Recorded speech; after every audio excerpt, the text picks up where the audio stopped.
நம்முடைய மூதாதையர்கள் நமக்கு அளித்த நன்கொடை. அவற்றை முறையாக பயன்படுத்தினால் பல ஆண்டுகள் நோய் இல்லாமல் வாழலாம் என்கிறார் டாக்டர் கௌதமன் அவர்கள். நிகழ்ச்சியில் அடுத்த பகுதியாக வரவிருப்பது பல்லாண்டு வாழ்ந்திட. அன்பான கலைஞர் தொலைக்காட்சி நேயர்களுக்கு என்னுடைய இனிமையான காலை வணக்கங்கள். இன்றைக்கி நம்ம பார்க்கக்கூடிய தாவரத்துடைய பெயர் பாக்குசி அப்படின்னு சொல்லக்கூடிய ஒரு தாவரம். பொதுவாக இந்த பாக்குசியை பொறுத்தவரையிலும் இது 1 அடி வரை வளரக்கூடிய ஒரு வகையான செடி வகை தாவரம். இந்த தாவரத்தில் ரொம்ப அழகான வெண்மை அல்லது மஞ்சள் நிறமான பூக்கள் இருக்கும். அந்த பூக்களுக்கு பிறகு பார்த்திங்கன்னா வரக்கூடிய ஒரு மொட்டு மாதிரி இருக்கக்கூடிய காய்களை கொண்டிருக்கும். அந்த காய்களை உடைத்து பார்த்தா உள்ளே கருப்பு நிறமான கடுகுகளை போன்ற ஒரு விதைகள் இருக்கும். இதுக்கு பாக்குசி அப்படின்னு பேர். ரொம்ப சூடு அதிகமான பிரதேசங்களில், வறண்ட பூமிகளில் இந்த பாக்குசி கலை செடியாகவே வளரக்கூடிய ஒன்று. அதிகமான உச்ச சூரியன் இருக்கும் காலங்களில் அழகாக பூ பூத்து காய்க்கக்கூடிய ஒரு பொருள் இந்த பாக்குசி. இந்த பாக்குசியை பொறுத்தவரையிலும் இன்றைக்கு தோல் நோய்கள் சம்பந்தப்பட்ட பிரச்சனைகளுக்கு உபயோகப்படுத்துகின்ற வழக்கம் இன்றைக்கு எல்லா பரம்பரை அல்லது நம்மளுடைய பாரம்பரிய மருத்துவம் சேர்ந்த மருத்துவர்களிடையே உண்டு.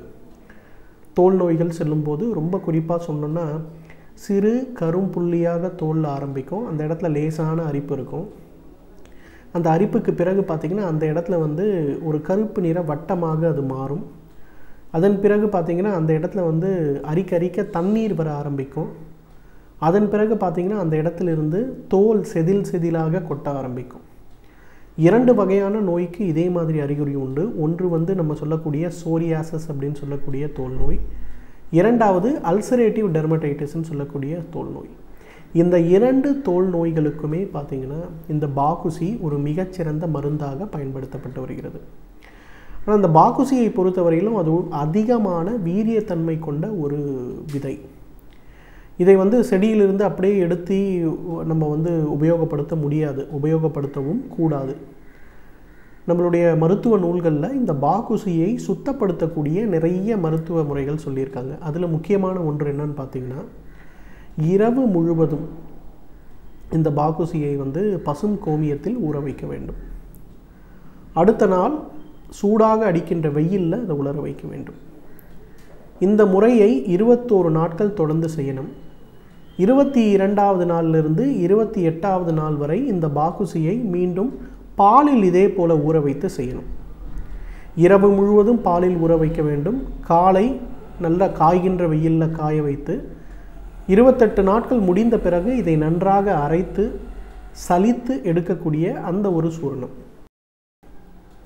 அதை ஒரு தேக்கரண்டின்னு சொல்லும்போது 2 கிராம் அளவுக்கு எடுத்து பாலில் கலந்து காலை ஒரு வேளை இரவு ஒரு வேளை உணவுக்கு முன்பு சாப்பிடும்போது எவ்வளவு நாள்பட்ட சோரியாசிஸ் நோயாக இருந்தாலும், எவ்வளவு நாள்பட்ட தோல் நோய்களாக இருந்தாலும் அதெல்லாம் மறைந்து தோல் மீண்டும் இயல்பான நிலைமைக்கு வருவதை நம்ம பார்க்கலாம். அதைவிட முக்கியமான ஒரு பிரச்சனை என்னன்னு பார்த்தீங்கன்னா, இன்றைக்கு இளம் பெண்களுக்கு அதிகமாக கொண்டிருக்கக்கூடிய பிரச்சனை வெண்குஷ்டம் அப்படின்னு சொல்லக்கூடிய விட்டிலிகோ சம்பந்தப்பட்ட பிரச்சனை.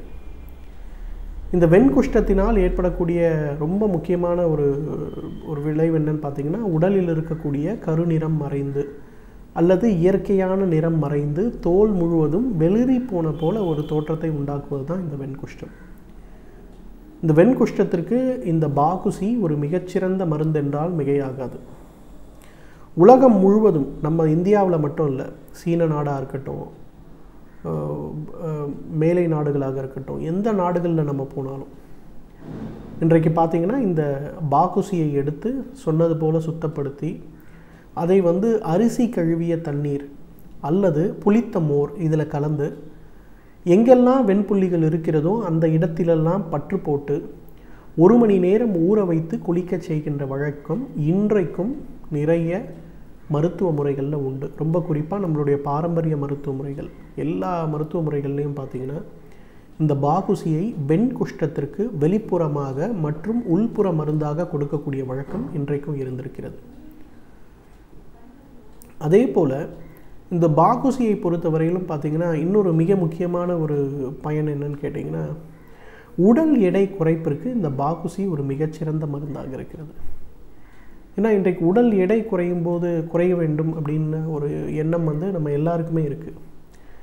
ஆனால் அதற்காக உணவு கட்டுப்பாடுகளையோ உடற்பயிற்சிகளையோ நிரந்தரமாக தினமும் செய்யக்கூடிய ஒரு நேரம் அப்படிங்கிறது நம்ம யாருக்கும் அதிகமாக கிடைக்காத ஒரு சூழல் இன்றைக்கு இருக்கிறது.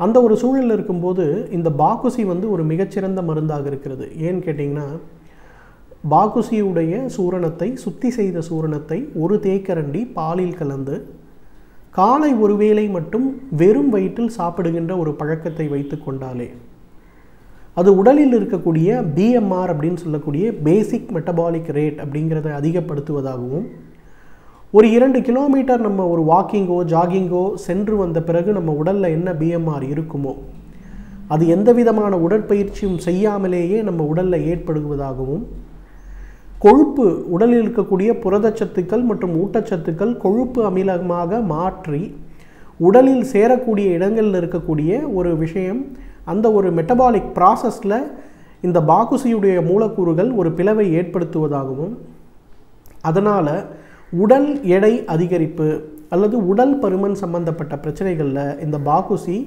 மிக மிக ஒரு முக்கியமான இடத்தை பெற்றிருக்கிறது என்று இன்றைக்கு சமீப காலத்தில் நடந்த நிறைய ஆராய்ச்சிகள் தெரிவிக்கிறது.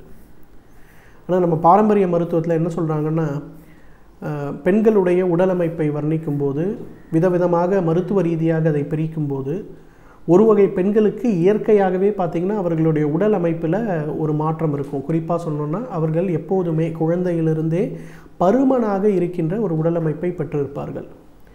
அந்த பருமனாக இருக்கின்ற உடலமைப்பை பெற்றிருப்பவர்களுக்கு பெரும்பாலும் நீரிழிவு நோய் சம்பந்தப்பட்ட பிரச்சனைகள் வரக்கூடும், அவர்களுடைய மாதவிலக்கு கோளாறுகள் வரக்கூடும் அப்படின்னு நிறைய குறிப்புகள் இருக்குது. அதில் என்ன சொல்கிறாங்கன்னா, ரொம்ப குறிப்பாக இந்த பாகுசியிலிருந்து எடுக்கக்கூடிய சூரணத்தை உடல் மேற்புறம் மற்றும் உட்புறம் தொடர்ந்து ஒரு 90 நாட்கள் இச்சா பத்தியம் அப்படின்னு சொல்லக்கூடிய உப்பு புளிப்பு காரம் இல்லாமல் வெறும் பால் சாதம் அல்லது மோர் சாதத்துடன் சாப்பிடுகின்ற ஒரு வழக்கத்தை வைத்து கொண்டாலே அவர்களுடைய உடல் அமைப்பில் மிகப்பெரிய மாற்றம் ஏற்படுகிறது அப்படிங்கிறத கண்டுபிடிச்சிருக்காங்க. இன்றைக்கு பாரம்பரிய மருத்துவ நூல்கள் சொன்ன இந்த கூற்றுக்கள் இன்றைக்கு மாடர்ன் மெடிசனில் நிறைய ரிசர்ச் அது சம்பந்தமாக நடந்து கொண்டிருக்கிறது. எனவே நேர்களே, இந்த பாகுசியை பொறுத்தவரையிலும் தோல் நோய்கள்னு சொல்லக்கூடிய சோரியாசிஸ், அல்சரேட்டிவ் டெர்மடைட்டிஸ் சம்மந்தப்பட்ட நோய்களுக்கும், ரொம்ப குறிப்பாக விட்டிலிகோ சம்மந்தப்பட்ட கோளாறுகளுக்கும், உடல் பருமன் சம்பந்தப்பட்ட பிரச்சனைகளுக்கும் இயற்கை கொடுத்திருக்கின்ற மிகச்சிறந்த ஒரு அருமருந்து. இது விஷத்தன்மையுடைய ஒரு மருந்தாக இருப்பதனால சரியாக சுத்தப்படுத்தப்பட்ட விதையோ அல்லது தகுந்த மருத்துவ ஆலோசனையின் பேரில் மட்டும்தான் இதை உபயோகப்படுத்தணும். தகுந்த ஆலோசனையோடு இதை உபயோகப்படுத்தும் போது நம்மாலும் பல்லாண்டு காலம் ஆரோக்கியமாக வாழ்ந்திட முடியும்.